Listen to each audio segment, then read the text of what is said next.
tardes. Buenas Entonces, tardes, doctor. muy bien. Cada uno de ustedes tiene 8 minutos para comenzar y para poder avanzar con su tema.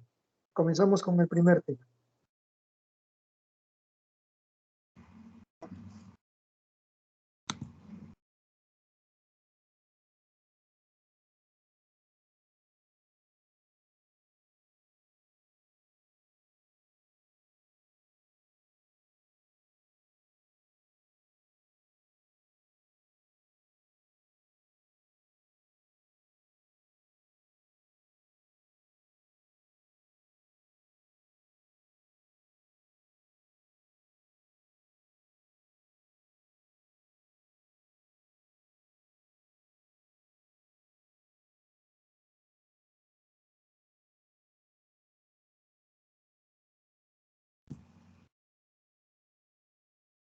Disculpe, doctor, estamos teniendo unos pequeños problemas para colgar las diapositivas.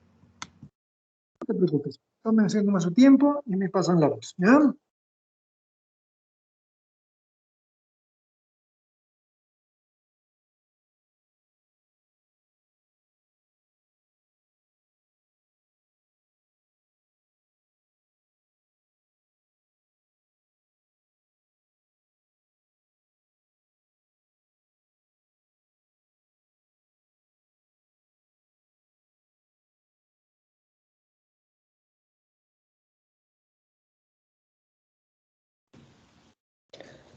Buenas tardes, doctor. Buenas tardes, compañeros. Mi grupo, que somos el grupo 13, vamos a exponerles acerca de los trastornos del aparato digestivo bajo. Yo soy Eduardo Villanueva, con mi compañera Brenda Cruz, Viviana Valdivia, Andrea López y Augusto Excelmes. Siguiente, por favor. Yo les voy a hablar en lo que respecta al estreñimiento. Siguiente, por favor. Bueno, vamos a ver que el estreñimiento va a consistir en el retraso o la dificultad para eliminar las heces durante un periodo de por lo menos un mes en los lactantes y niños pequeños y de 2 meses en los niños mayores. Y va a tener, en etiología, las principales van a ser dos, la orgánica y la funcional. En la orgánica vamos a tener que las causas van a implicar trastornos estructurales, neurológicos, tóxico-metabólicos o intestinales específicos. Son raras, pero son importantes conocer. Algunas de las enfermedades que van a ocasionar esta causa son la enfermedad de Hirschsprung, las malformaciones anorrectales, la fibrosis quística, los trastornos metabólicos, como puede ser el hipotiroidismo y la hipercalcemia, y anormalidades de la médula espinal. En lo que respecta a funcionales, que van a representar el 95%, vamos a ver que va a consistir en la dificultad para eliminar heces por razones distintas a las causas orgánicas. Y vamos a tener aparte una causa que es distinta a estas, que es por la ingestión de ciertos medicamentos, que pueden ser los antiácidos, los anticolinérgicos, algunos suplementos de hierro que van a producir estreñimiento. Vamos a ver que los niños van a ser propensos a desarrollar estreñimiento funcional durante 3 periodos. Después de la introducción de cereales y alimentos sólidos, después del entrenamiento higiénico para la limpieza de ellos mismos y durante el comienzo de la escuela. Esto está generalmente asociado a situaciones de estrés o que no se quieren alejar de los padres. Siguiente, por favor.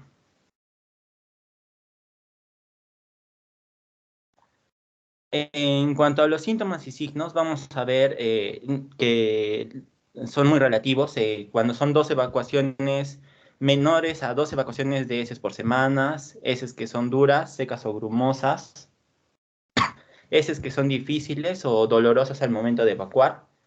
El niño va a indicar que siente que no ha podido evacuar todas las deposiciones que tiene, moverse de manera inusual, como si el niño estuviera bailando, una hinchazón o distensión abdominal, que se orine durante el día o la noche, y la presencia de heces en la ropa interior que parecen diarrea. Vamos a ver que estos son síntomas que no son síntomas y signos indicadores, pero no son necesariamente importantes. Lo que sí es importante y se debe acudir al médico inmediatamente es cuando se observa sangrado del recto, sangre en las heces, distensión abdominal, dolor constante en el abdomen, vómitos y pérdida de peso.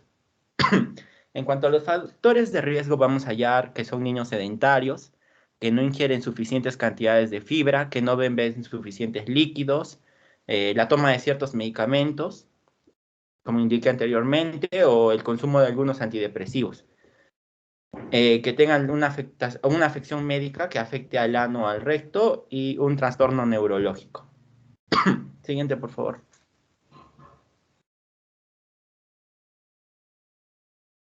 En cuanto al diagnóstico, vamos a tener que evaluar la historia clínica y familiar del niño, vamos a tener el examen físico y las pruebas médicas.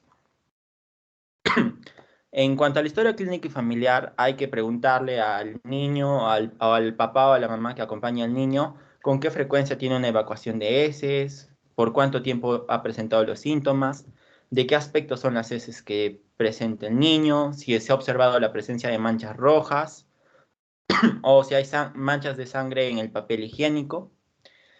Durante el examen físico vamos a revisar lo que es la presión arterial, la temperatura, el ritmo cardíaco.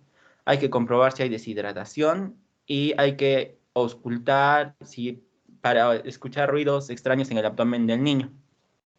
A la vez que hay que examinar el abdomen para observar si hay hinchazón, sensibilidad o dolor, o la presencia de masas o bultos. Y hay que realizar un examen rectal. Siguiente, por favor.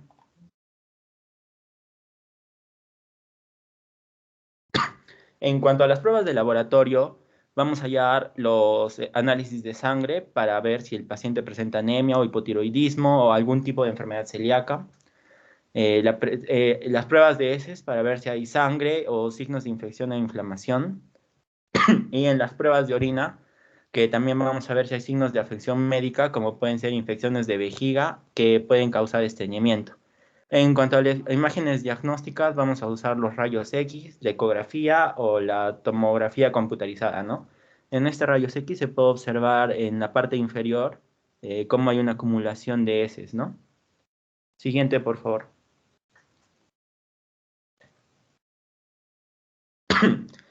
En cuanto al tratamiento, hay que tener en cuenta dos casos, los cambios dietéticos y la modificación de la conducta. En los cambios dietéticos podemos añadir jugo de ciruela a la fórmula del lactante o aumentar el consumo de frutas y verduras, que son la principal fuente de fibra para niños y personas adultas. Bueno, niños en este caso. Y hay que aumentar la ingesta de agua y la cantidad de alimentos que provocan estreñimiento. En cuanto a la modificación de la conducta, hay que alentar la evacuación regular después de las comidas y con los controles de esfínteres y suministrar gratificaciones o muestras de esfuerzo y aliento para los niños, ¿no? A la hora de que vayan al baño. De esta manera también se los entreno. En casos de que sea necesario, al paciente se le puede dar supositorios de glicerina, que en lactantes y niños mayores se da entre medio supositorio o un supositorio una vez al día durante 3 días o hasta que se produzca la defecación. Y como también puede ser la metilcelulosa, que en menores de 6 años se da de 0,5 a 1 gramo una vez al día. De 6 a 11 años se da 1 gramo 1 a 3 veces al día y en caso de mayores de 12 años se da 2 gramos de 1 a 3 veces al día. Siguiente, por favor.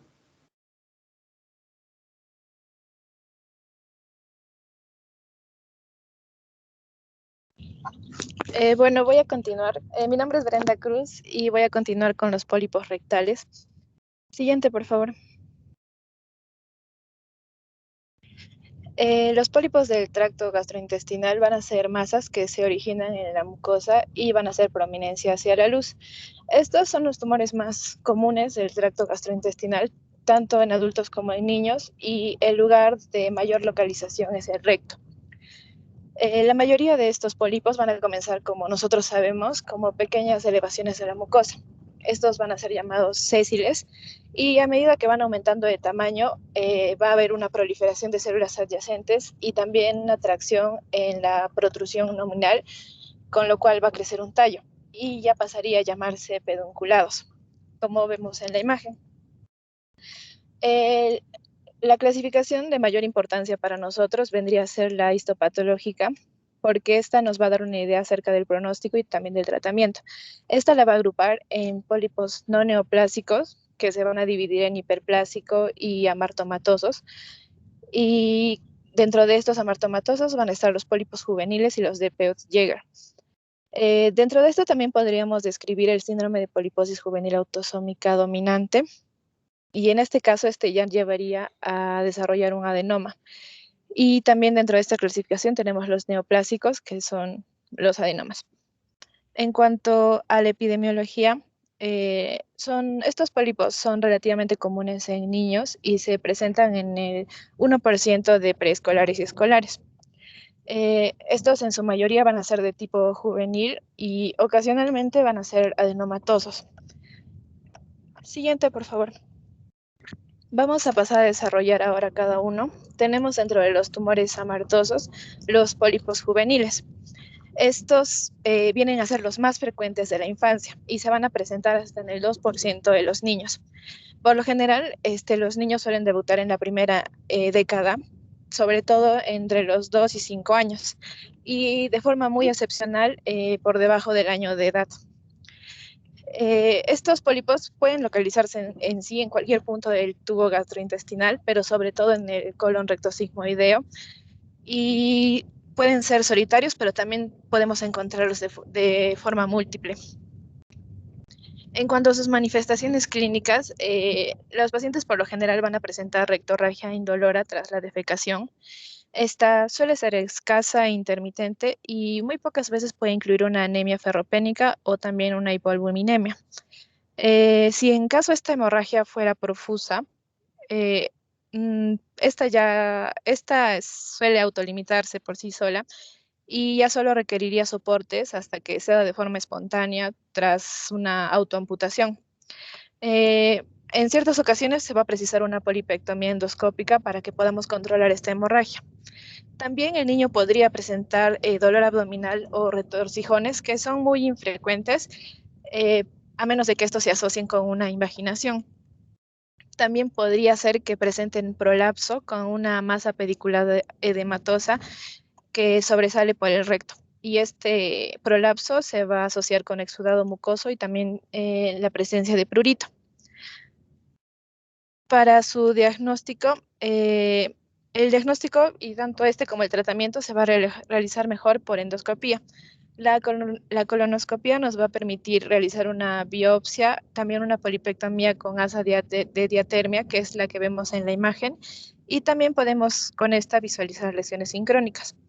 Hasta el 50% de los niños tienen por lo menos un pólipo adicional y alrededor del 20% pueden tener incluso más de 5 pólipos. Después de una biopsia, estos pólipos tienen que remitirse para su estudio histológico a fin de que nosotros obtengamos un diagnóstico definitivo. Estos pólipos juveniles son los que podrían relacionarse también al síndrome de poliposis juvenil, que es el que vamos a ver a continuación.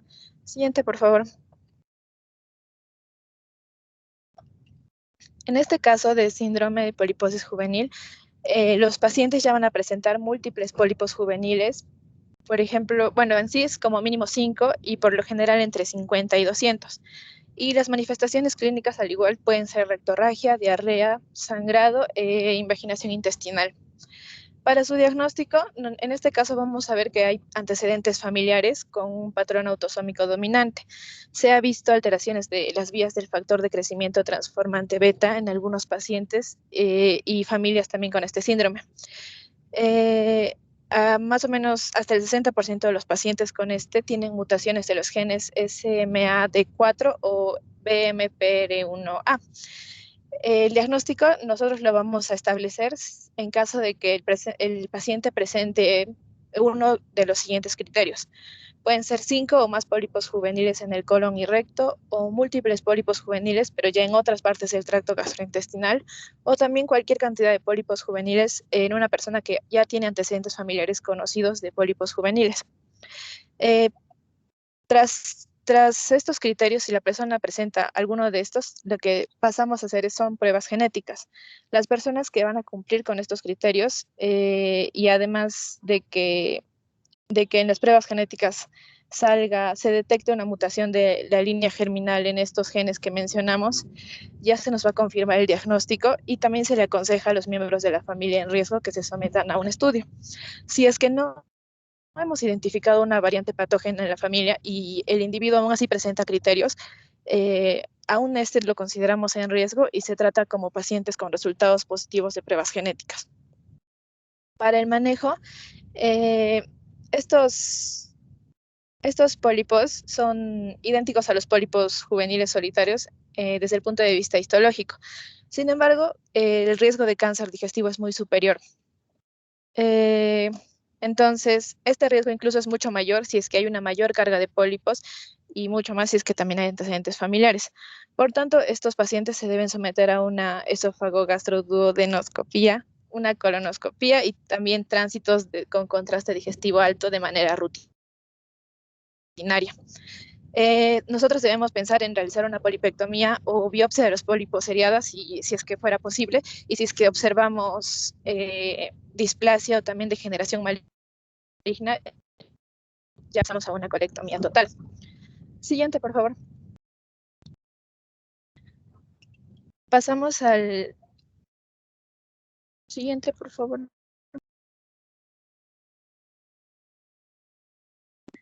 Pasamos al síndrome de Peutz-Jeghers. Este es un trastorno autosómico recesivo infrecuente, caracterizar por pigmentación mucocutánea y poliposis amartomatosa digestiva extensa. En este caso también se somete a pruebas genéticas y aquí nos va a mostrar una mutación del gen LKB1-STK11 que va a codificar una serina treoninacinasa con funciones del gen supresor tumoral. Hasta el 94% de estos pacientes tienen mutación en este. A pesar de esto, solo el 50% de los pacientes tienen un familiar afectado. Entonces, eso ya nos sugeriría que hay una tasa elevada de mutaciones espontáneas. Como dijimos, estos pacientes van a presentar pigmentación mucocutánea en hasta el 90% de los pacientes. Estas suelen ser manchas planas de color gris azulado a marrón de 1 a 5 milímetros, como son las que vemos en la imagen.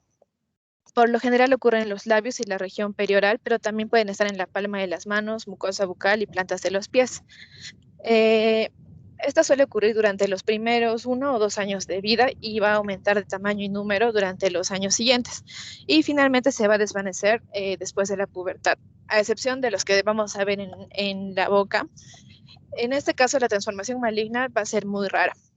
Luego también se caracteriza por la presencia de pólipos amartomatosos, que están presentes en la mayoría de estos pacientes. Estos se van a desarrollar en la primera década de vida y la mayoría va a presentar síntomas entre los 10 y los 30 años. También pueden aparecer estos pólipos fuera del tracto gastrointestinal, incluida la vejiga urinaria, los pulmones y la nasofaringe. Aunque en este caso el 50% de los pacientes podrían estar asintomáticos al momento del diagnóstico, también puede pasar que los individuos pueden presentar una obstrucción causada por una invaginación intestinal o también una oclusión de la luz gastrointestinal por el pólipo. También puede presentar dolor abdominal por infarto, una anemia por hemorragia aguda o crónica o también extrusión del pólipo a través del recto. Esta patología se diferencia porque presenta un riesgo, se asocia con un mayor riesgo de neoplasias malignas, tanto gastrointestinales y extraintestinales. En caso de las gastrointestinales, el riesgo de cáncer de por vida según el sitio de órgano es el siguiente: colorectal 90%, estómago 29%, intestino delgado 13%, páncreas de hasta 36%. Y en caso de los cánceres extraintestinales, en caso de las mujeres van a tener un mayor riesgo de cáncer de mama, ovario y cuello uterino, y los hombres tienen un mayor riesgo de tumores testiculares de células de Sertoli. Para diagnosticar esta tenemos que tener la presencia de 2 de los siguientes criterios: 2 o más pólipos amartomatosos tipo Peutz-Jeghers del tracto gastrointestinal, o hiperpigmentación mucocutánea de boca, labios, nariz, ojos, genitales o dedos, o también una historia familiar de este síndrome. Las personas que cumplan con estos criterios tienen que someterse, al igual que el anterior, a pruebas genéticas para detectar mutaciones de la línea germinal en el gen SKT11. Al igual que el anterior, si es que saldría positivo, tendríamos que aconsejar a los miembros de la familia en riesgo que también se realicen un examen. Y en caso de que no haya una mutación conocida en la familia, esto no va a excluir el diagnóstico porque nosotros también tenemos los criterios que están arriba. Entonces, estos pacientes en riesgo todavía requieren vigilancia endoscópica frecuente para la extirpación de pólipos en todo el tracto gastrointestinal y también la detección de cánceres extraintestinales. La vigilancia gastrointestinal debe comenzar en la infancia con endoscopía alta y baja, por lo general cada año, y el intestino delgado puede evaluarse con pruebas radiológicas mediante enteroresonancia magnética, endoscópicamente también mediante enteroscopía con balón o de pulsión o por endoscopia por videocápsula. Aquellos pólipos que tengan un tamaño mayor a 1.5 centímetros ya deberían extirparse, aunque el hecho de que los extirpemos no va a disminuir el riesgo de cáncer y por lo general eso se va a realizar para evitar complicaciones. Siguiente, por favor. Finalmente tenemos, siguiente, por favor.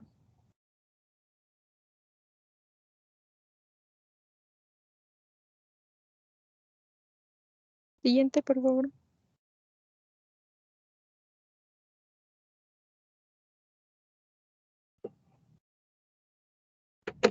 Finalmente tenemos los tumores adenomatosos. Dentro de estos tenemos la poliposis adenomatosa familiar, que es el síndrome más frecuente de poliposis genética y se va a caracterizar porque va a haber muchos pólipos adenomatosos en todo el colon, así como también va a haber manifestaciones extraintestinales.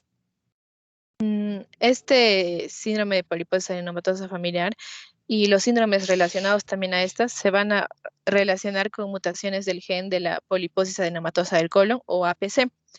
Este gen va a regular la degradación de la beta-catenina, que es una proteína que interviene en la regulación del citoesqueleto. También interviene en la organización de la arquitectura tisular, la migración y adherencias celulares y también otras funciones.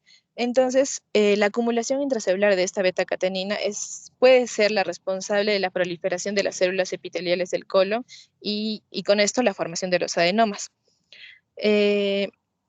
En cuanto a las manifestaciones clínicas, esta se va a caracterizar por la presencia de muchos adenomas colorectales, por lo general cientos, y también manifestaciones extracolónicas.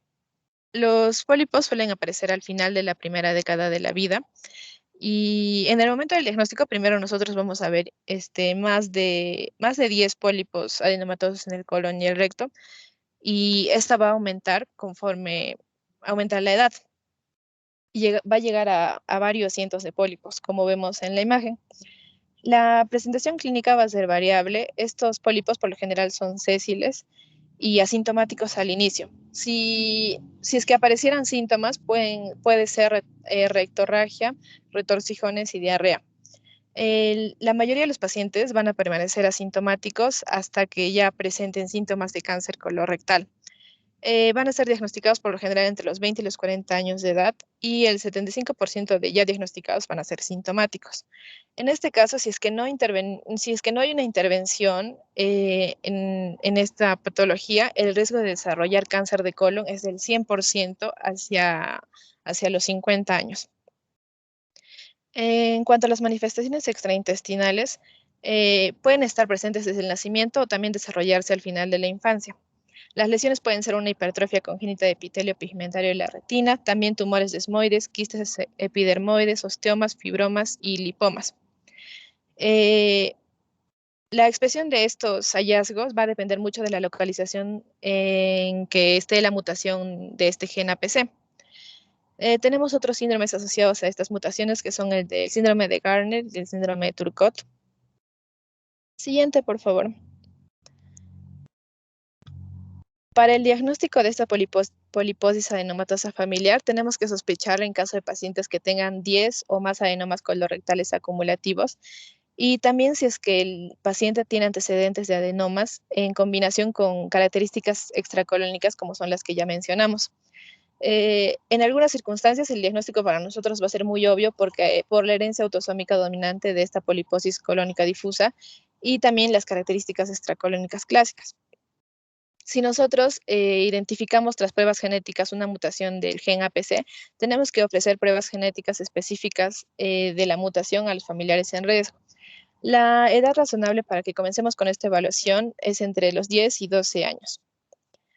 En niños, para el tratamiento en niños en los niños en quienes veamos estas mutaciones, tenemos que someterlos a una monitorización cuidadosa con colonoscopia cada 1 a 2 años para detectar el cáncer colorectal. Tenemos que ver también el número, tamaño y distribución de estos pólipos para que nosotros definamos la extensión de esta poliposis y también el plan de colectomía. Y se debe tomar muestras de varios pólipos para confirmar la histología. El tratamiento va a requerir una proctocolectomía profiláctica para evitar un cáncer. En este caso, como vemos en la imagen, el procedimiento de Pultrock ileoanal va a restaurar la continuidad intestinal y se ve un resultado funcional aceptable. La resección, en este caso, debería llevarse al cabo una vez que la poliposis sea extensa, es decir, más de 20 a 30 o alrededor de los 15 años. Siguiente, por favor.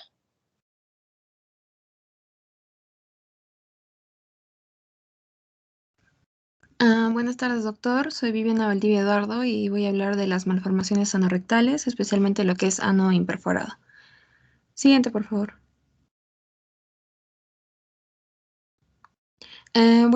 Las malformaciones anorrectales son defectos congénitos que ocurren entre la 5ª y la 7ª semana de gestación y se caracteriza por el desarrollo inadecuado del orificio anal del recto y también de los nervios, músculos que van a ayudar a la evacuación, determinando que el recién nacido no pueda defecar normalmente. La etiología de estas malformaciones anorrectales aún no están claras y la mayoría de los investigadores asumen de que su etiología es multifactorial.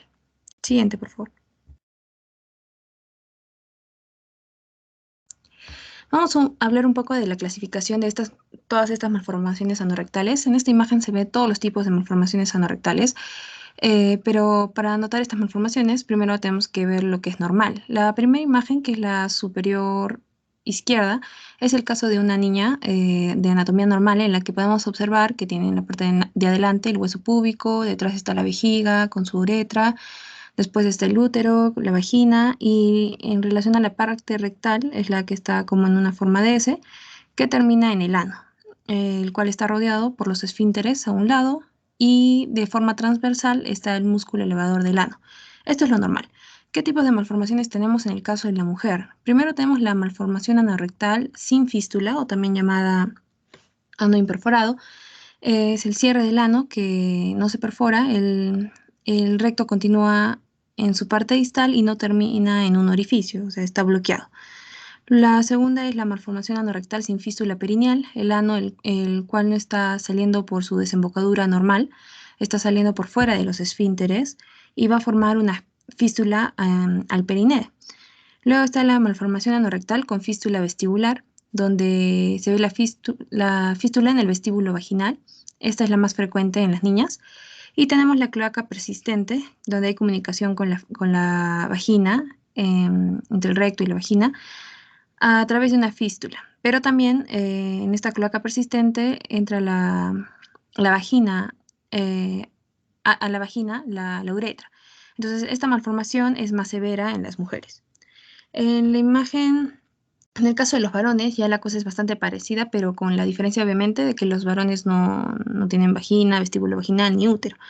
Entonces, en la anatomía normal, que es la imagen inferior izquierda, el recto desemboca en el ano, entre los dos esfínteres, como hemos mencionado, es lo normal, y por delante está la vejiga, la uretra, y como sabemos en los varones, la uretra se va a subdividir en prostática, vulvar y peniana. Acá tenemos sus malformaciones: la malformación anorrectal sin fístula o el ano imperforado, la malformación anorrectal con fístula perineal, la malformación anorrectal con fístula uretral, que puede ser tanto en la uretra prostática como en la vulvar, pero lo más frecuente en los varones es en la uretra vulvar, y la malformación anorrectal con fístula vesical. En este caso es más que todo la fístula en el cuello de la vejiga. Siguiente, por favor. Bueno, ahora vamos a hablar de lo que es ano imperforado.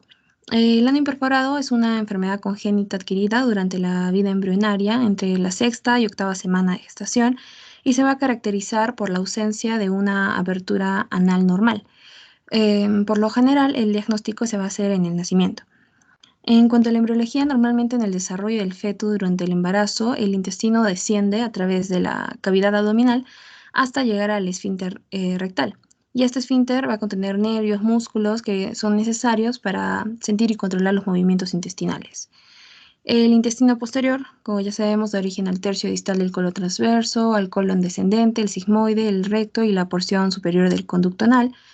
El endodermo del intestino posterior va a formar lo que es el revestimiento de la vejiga y la uretra. Durante la cuarta semana de desarrollo embriológico existe la presencia de la cloaca, en la cual desembocan el alantoides, los conductos de Wolff y el intestino posterior. Entre la cuarta y sexta semana, la cloaca se va a dividir en un plano corporal por el septum urorectal, que crece desde arriba hacia la membrana cloacal y divide la cloaca en la porción anterior, el seno urogenital primitivo y una porción posterior que viene a ser el conducto no rectal. La membrana cloacal se divide en membrana anal posterior y membrana urogenital anterior en la séptima semana y en la octava semana se advierte en el fondo una depresión ectodérmica que es la llamada fosa anal o el proctodeo. En la novena semana se rompe la membrana anal y el recto se va a comunicar libremente con el exterior. Las causas del ano imperforado, bueno, se desconocen sus causas, se cree que puede ser antecedentes familiares, que puede ser única o también puede estar asociada a otras anomalías congénitas o asociada a malformaciones de las vías urinarias en el 30%. Esto aumentaría la gravedad y las complicaciones del ano imperforado. La clasificación es dependiendo de la localización. Se clasifica en bajas y altas. Bajas cuando el recto atraviesa completamente los músculos elevadores del ano. En este caso puede haber una fístula por donde el bebé elimina el meconio y en este caso solo una membrana obstruye la salida de esta primera evacuación. Y la clasificación alta es cuando se define así a las lesiones del recto que se encuentran por encima de los músculos elevadores del ano. Bueno, los síntomas, cuando la perforación es alta, el estado de salud del bebé puede complicarse si no es tratado con rapidez, entonces porque no va a poder evacuar y va a presentar dolor, fiebre, deshidratación, desequilibrio electrolítico, obstrucción intestinal, peritonitis, perforación de las asas intestinales e incluso llegar hasta la sepsis. Cuando el ano imperforado es bajo y puede haber fístulas, el bebé puede evacuar algo por estas fístulas, pero si no se lleva un tratamiento quirúrgico, también puede complicarse. Y también puede presentar dolor, infecciones ya sea de la uretra, de la vejiga, el periné. El bebé no va a comer, puede deshidratarse y puede tener lesiones a nivel de la piel. Siguiente, por favor. En el diagnóstico, bueno, en el examen físico se evalúa si existe un orificio único en el periné, si hay meconio entre los labios genitales en las niñas o en la uretra del pene en el niño, si hay defectos significativos en la región de la pelvis. En los varones también se debe palpar lo que son testículos que estén en el escroto. Y si no se realiza el diagnóstico durante esta revisión sistémica, el defecto suele detectarse tras la primera comida del recién nacido, porque poco después aparecen los signos de obstrucción intestinal. En los estudios de imagen tenemos la radiografía de simple de abdomen, va desde lo más simple hasta estudios más especializados en los cuales se puede utilizar sustancias radiopacas que van a permitir ver el intestino grueso del bebé para precisar la distancia desde el recto hasta la piel. Y este estudio mostrará también la localización exacta de la malformación para el tratamiento inmediato. Siguiente, por favor. Por último, el tratamiento. El tratamiento del ano imperforado es mediante cirugía, que va a corregir los defectos que involucran las malformaciones del recto y del ano. La reparación quirúrgica consiste en la creación de un orificio para el paso de las heces. La ausencia total del orificio anal en un recién nacido va a requerir de una cirugía de emergencia y se hace bajo anestesia general. Si no existe orificio anal y es clasificación baja, el cirujano especialista tiene que crear este orificio para que el bebé pueda evacuar. Va a reposicionar el saco rectal y lo suturará en el nuevo orificio anal. A esto se le denomina una anoplastía perineal. Cuando hay fístulas, el cirujano cerrará la fístula y va a crear un orificio anal. El saco rectal también lo va a reposicionar en el orificio anal y es lo mismo, una anoplastía perineal. En el caso del ano imperforado, en la clasificación alta, el tratamiento va a constar de 2 etapas. La primera es necesaria una colostomía de emergencia. Esta va a ser una colostomía temporal. El intestino grueso se va a dividir en 2 secciones y las 2 puntas son sacadas hacia la pared abdominal. La parte superior va a permitir que pasen las heces fecales a través de la apertura que se denomina estoma y se va a recolectar en una bolsa especial. La mucosidad intestinal, que se produce constantemente, saldrá por el segundo estoma. Y con este procedimiento la digestión no se interrumpe y el bebé va a seguir creciendo y fortaleciéndose para la siguiente operación. Es conveniente esperar hasta que el bebé tenga más de 6 meses para realizar la anoplastía. Y la segunda etapa, durante el periodo posoperatorio, se llevará a cabo ya las dilataciones diarias del nuevo ano construido hasta llevarlo a un calibre adecuado para la edad y lograr una cicatriz madura y suave. Finalmente, una vez que se complete estas dilataciones, se va a proceder al cierre de la colostomía. Es a los 3 años de edad cuando las conexiones de los nervios cerebroespinales han madurado lo suficiente para así poder reconocer si el niño tiene la capacidad de controlar sus esfínteres. Siguiente, por favor. Mi nombre es Andrea López, doctor, buenas tardes, y voy a continuar con la colitis ulcerativa. Siguiente, por favor. Bueno, esta es una enfermedad inflamatoria crónica idiopática que va a afectar exclusivamente el colon en extensión variable. La forma más común de esta enfermedad, como podemos ver en la diapositiva, es la pancolitis, que se presenta en un 60%, que es la afectación de todo el colon. También vamos a tener la enfermedad cuando se limita solo al colon izquierdo en una presentación del 25% y cuando afecta solo al recto, llamada también proctitis ulcerosa, que se presenta en un 15%. Esta enfermedad es de predominio distal e histológicamente se va a caracterizar por presentar ulceración, hemorragia, edema, abscesos de las criptas, y regeneración epitelial. Esta inflamación que va a estar presente afectando solo a la mucosa. En cuanto a la etiología, como mencioné, es desconocida, pero pueden influir muchos aspectos. Se sabe que los componentes de la respuesta inmunitaria deben estar debidamente equilibrados. Entonces, una respuesta demasiado fuerte, una respuesta inmune inadecuada a los microbios en la luz intestinal, nos puede originar esta inflamación, que puede ser el origen de la enfermedad, una respuesta desregulada del sistema inmunológico, de la mucosa a la microbiota. Siguiente, por favor. En cuanto a las manifestaciones clínicas, en la presentación va a poder variar desde una forma gradual y asintomática hasta una forma grave.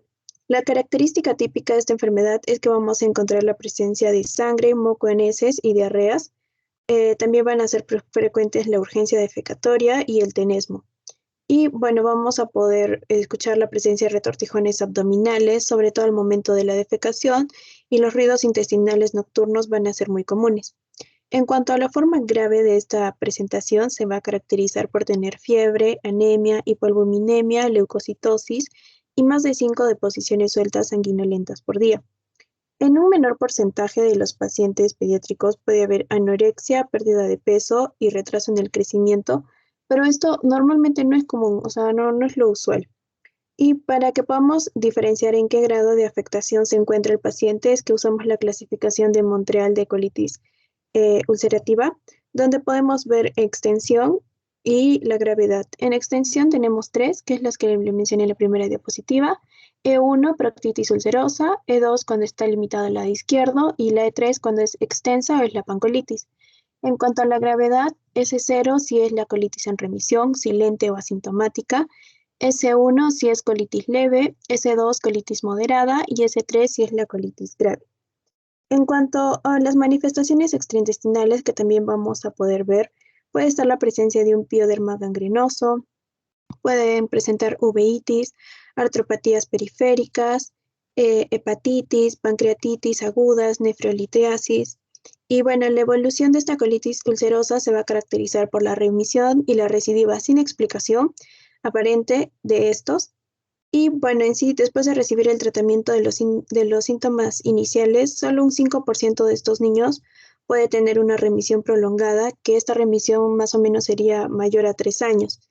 y un 25% de los niños con síntomas iniciales presentarían una colitis ulcerosa grave, que eso ya va a requerir cirugía, que más adelante le voy a comentar.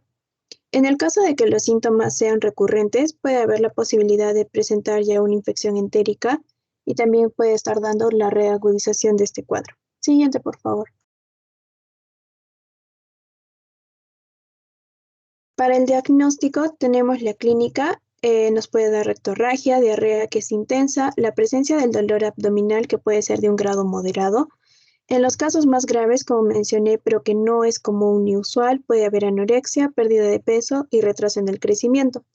En cuanto al laboratorio, podemos ver que hay anemia que puede ser microcítica si es en cuanto a una relación en cuanto a la inflamación crónica, o puede ser macrocítica debido a una mala absorción de la vitamina B12.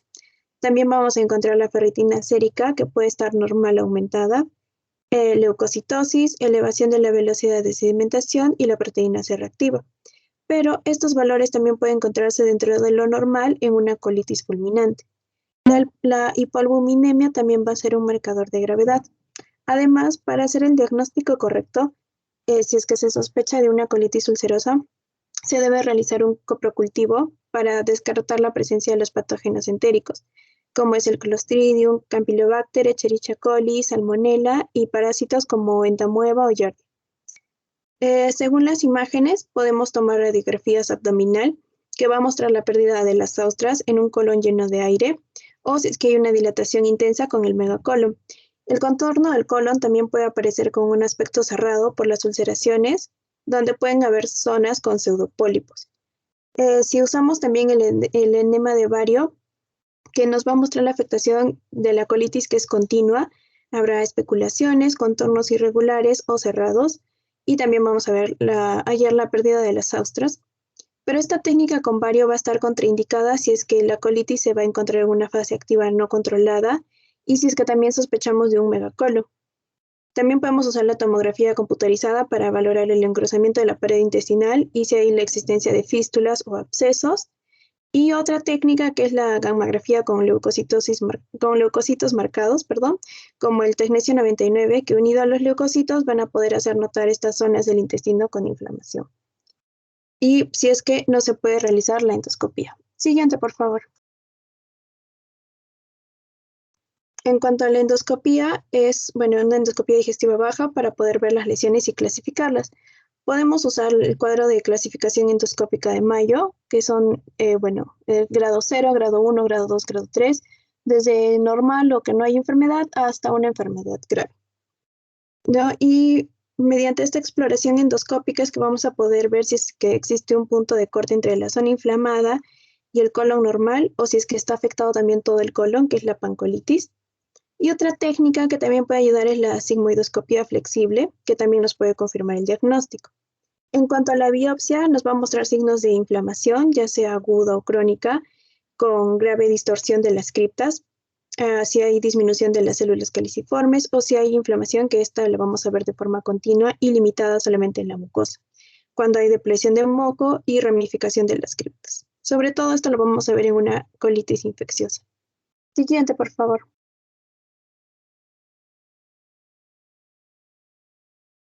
Para el tratamiento en sí, no existe un tratamiento médico curativo. Con el tratamiento lo que se quiere es controlar los síntomas y poder reducir el riesgo de las recidivas. La intensidad del tratamiento va a variar en cuanto a la gravedad que va a presentar cada paciente. Entonces, para eso también podemos usar este índice de actividad de colitis ulcerosa pediátrica y según el estadio en el que se encuentre, poder darle el tratamiento adecuado. Podemos guiarnos de acuerdo al dolor abdominal, la rectorragia, la consistencia, el número de posiciones y el grado de actividad. Entre los medicamentos tenemos a los aminosilatos, que van a ser compuestos basados en el ácido 5-aminosalicílico o 5-ASA. Estos tienen a la sulfasalacina y la mesasalacina. Esta sulfasalacina va a estar compuesta por la sulfapiridina, que se une a la 5-aminosalicílico o 5-ASA, y lo que hace es que evite esta absorción precoz del fármaco y que llegue al colon y pueda actuar deteniendo la actividad de estos brotes. Lo que se sabe es que la mesasalacina va a tener más efecto a nivel local, que es de la mucosa, lo que se quiere, y también va a tener menos efectos adversos que la sulfasalacina. ya que puede provocar hipersensibilidad, fiebre y exantemas. La dosis inicial es entre 50 y 75 miligramos por kilo cada 24 horas. Y también se sabe que los preparados de la 5-aminosilato se pueden administrar de forma de enema o de supositorio para los casos que son de proctitis ulcerosa. Tenemos el uso de los corticoides que van a servir de inducción o remisión para estos niños con pancolitis o colitis de grado moderado a grave, y también los que no respondieron al tratamiento con la 5-ASA deben recibir el corticoide por vía oral, como es la prednisona, con una dosis inicial de 1 a 2 miligramos por kilo cada 24 horas. Si es que la presentación es la proctitis, o sea, limitada al recto, se puede usar los edemas de hidrocortisona, que es también una posibilidad de tratamiento. Y en cuanto a los efectos adversos a su largo uso, puede ser el retardo en el crecimiento, desmineralización ósea o cataratas. También tenemos los inmunosupresores, la azathioprina y la 6-mercaptopurina, que van a presentar una eficacia, pero en un tiempo posterior a los 3 meses, y también efectos colaterales en los pacientes con corticoides, como la hipersensibilidad, infecciones recurrentes, hepatitis o pancreatitis. Se recomienda en sí que se puede suspender este tratamiento si es que no ha sido eficaz después de 1 año, y si no, mantenerlo mínimo 2 años libres después de las recaídas. Otro tratamiento que podemos usar es la ciclosporina, sobre todo para los que son resistentes al tratamiento de la 5-ASA y con corticoides, o si es que hubo un fallo con la azathioprina o la 6-mercaptopurina. Y finalmente tenemos la cirugía, que esto se va a recurrir a medida en caso de una colitis fulminante con megacolon tóxico, o sea, cuando ya es una urgencia, también cuando hay una resistencia al tratamiento y cuando el paciente no tenga una buena calidad de vida. Entonces van a requerir una colectomía en los 2 primeros años, los niños con colitis fulminante, y los pacientes con colitis crónica o con rechazo o efectos adversos al tratamiento van a requerir esta operación, pero varios años después. Y los pacientes que ya tienen esta enfermedad 10 años, que también tengan o haya índice o preocupación de que puedan desarrollar cáncer de colon. Siguiente, por favor.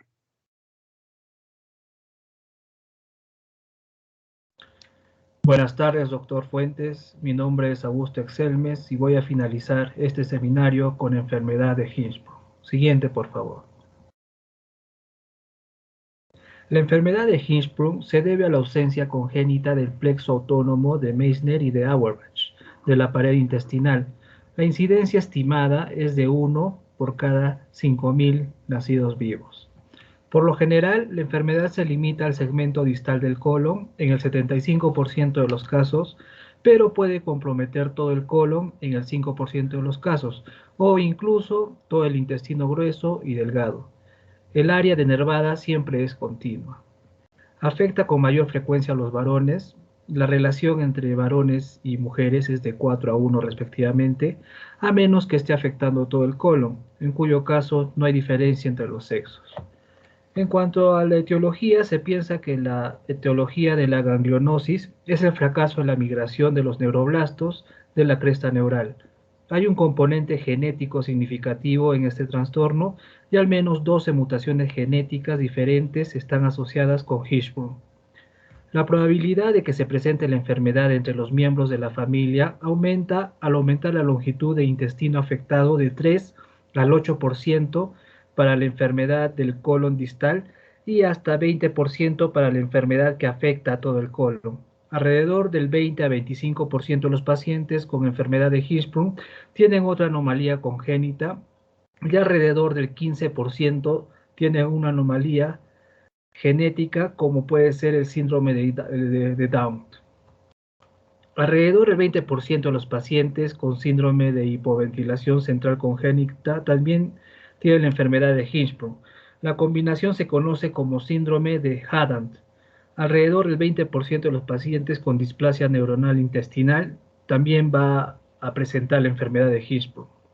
El peristaltismo del segmento comprometido falta o es anormal, lo que determina un espasmo continuo del músculo liso y obstrucción parcial o completa con acumulación de contenido intestinal y dilatación masiva del intestino proximal que tiene inervación normal. Casi nunca se observan lesiones sanas y enfermas alternadas. Siguiente, por favor.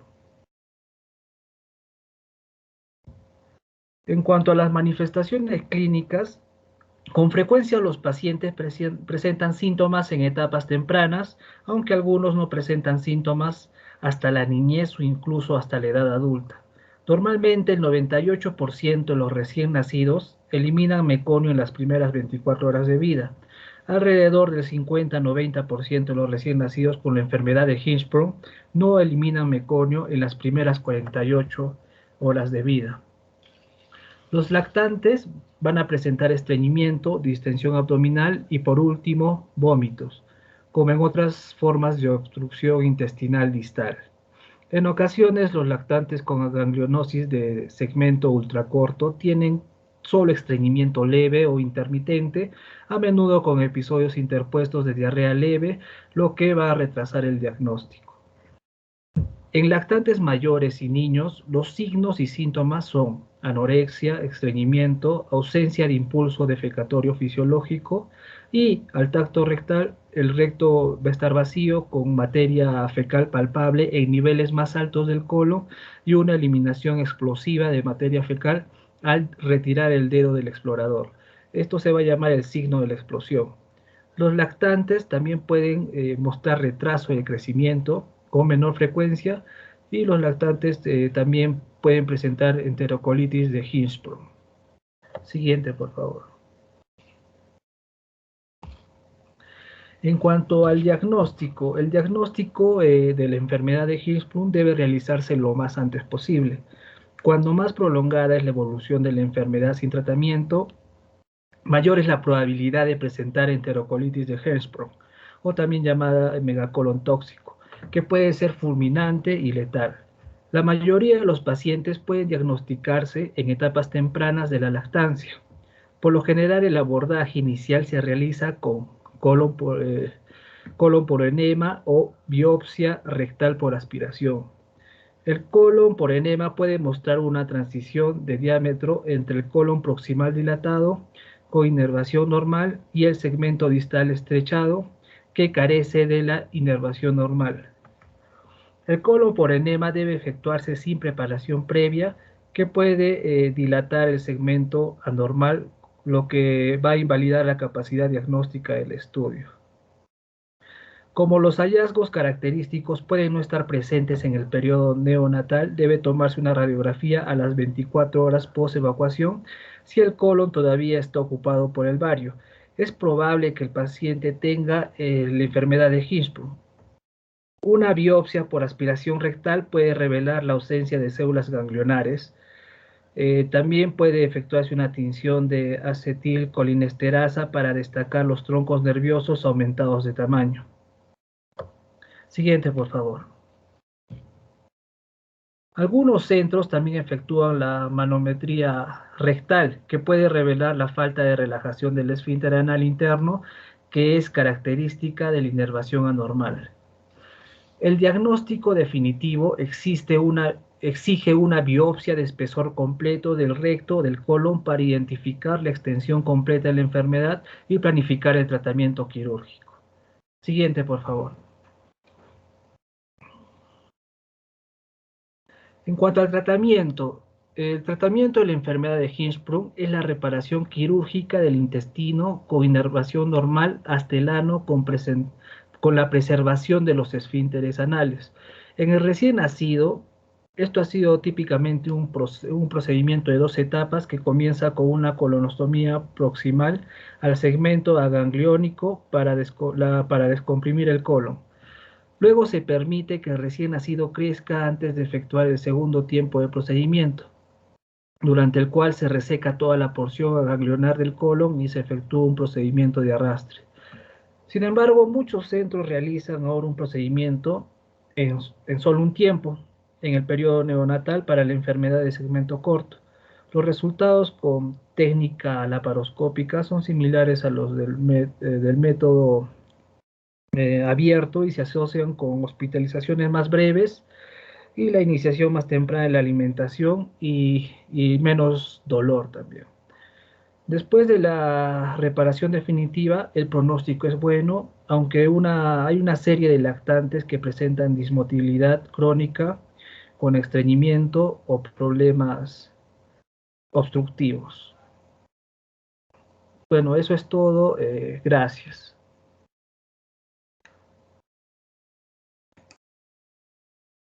Muy bien, bueno, felicitarlos a todos ustedes, han hecho un buen trabajo, una exposición clara y breve, una patología que es común, como el estreñimiento y, bueno, las otras patologías como la enfermedad de Higgs, como la colitis, los pólipos también debemos reconocer básicamente su cuadro clínico, ¿no? Muy bien, entonces les agradezco su atención y las diapositivas me las hacen llegar a través del Teams o por el WhatsApp. Gracias.